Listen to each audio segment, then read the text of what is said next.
Tip number 12, fixing bad footage. If it's all you got, then get creative. Every video we produce has footage that needs adjustments. Sometimes it's as simple as color correction, but other times it can be problematic due to the careless filming creating bouncy footage. This is one of our biggest challenges. More viewers are watching on large computer monitors and big screen TVs. The larger the device, the more prominent the movement. The millennial crowd and younger viewers can handle lots of movement, but the older folks silently protest and don't watch. Here are several ideas on how to correct wild moving footage. The easiest way is to run good B-roll over the top or reshoot, but let's assume this is not an option. Here are 3 possible ways to fix it. We use slow-mo in the editing software to slow down the footage. We shoot at 60 frames a second, so slowing down at half speed will give us 30 frames a second. This gives us a smooth view, but if we slow it down more, it will look choppy. This still may be a better option than the fast, unrecognizable picture. Another idea is to use a still photo and add movement to it by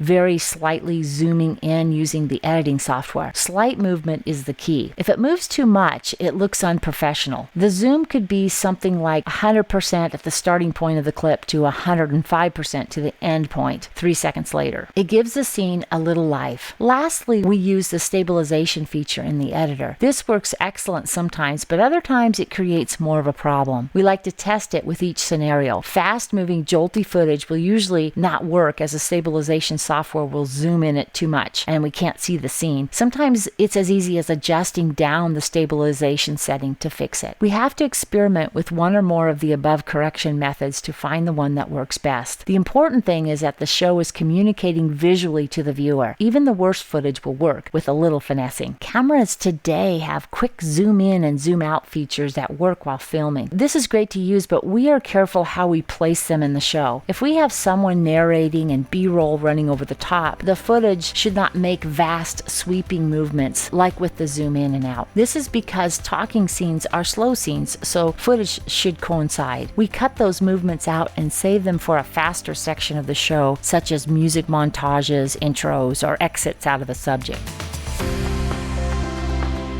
Audio is of utmost importance. We discussed in tip 3 the corrections we typically make, but more can be done if footage has obnoxious background noises, things such as wind, airplanes, or dogs barking. There are audio effects available that sometimes help to lower the amount of obnoxiousness. These are called low cut for wind noise reduction and hum removal for a steady background sound like lights or machines. Another problem can be something in the background that we don't want to see, like a license plate or home address. We can use the sensor or blur effect and move it over the problem area. If the problem is on the edge of the shot, you can simply zoom in a bit. Some of the newer smartphones come with a cinematic video setting. This automatically blurs the background, called depth of field. It makes for beautiful footage and indirectly keeps the background private. No editing required. Coloring is an additional correction we apply to our footage. Color preference is unique to each content creator. For us, every clip usually gets a touch of blue, saturation, and either lightening or darkening. If the clip is very dark, like something filmed at nighttime, we usually don't touch it because there's not much we have found to fix it. Clips that are too light are easy to darken by adjusting the brightness contrast levels. We usually play with the settings until we like what we see. If there are not people present in a clip, such as animals or nature scenes, we add more saturation to pop it. Using too much saturation on people clips will turn skin red. Unfortunately, one size doesn't fit all, as filming occurs during various times of the day or different lighting situations indoors. Footage doesn't have to have perfect lighting. As viewers, we accept any type of lighting as long as we can see what's going on. With that said, we like to have as pretty and colorful footage as we can. Play with different coloring settings until you find a preference you like. You can then save that preference and use it on a majority of your clips, making only minor adjustments to some. There are many preloaded coloring and effects you can use on footage for fixing or enhancing a clip. Drop one on your scene and see if it corrects it. Effects can also be applied to embellish footage such as raining, glowing, or an old-time film look. Effects come preloaded or can be purchased to add to your collection. The best solution to getting good footage is to do do it when you're filming. But on those occasions when we don't, coming up with creative solutions can be a fun challenge. Try these ideas on poor quality clips. Add a bit of your own flair and don't let imperfections stop you from the joy of assembling a show. So that ends the tip this week. Next week, over editing. So that will be a fun one. I sure appreciate you being here. Have a super week. We'll see you back on Wednesday.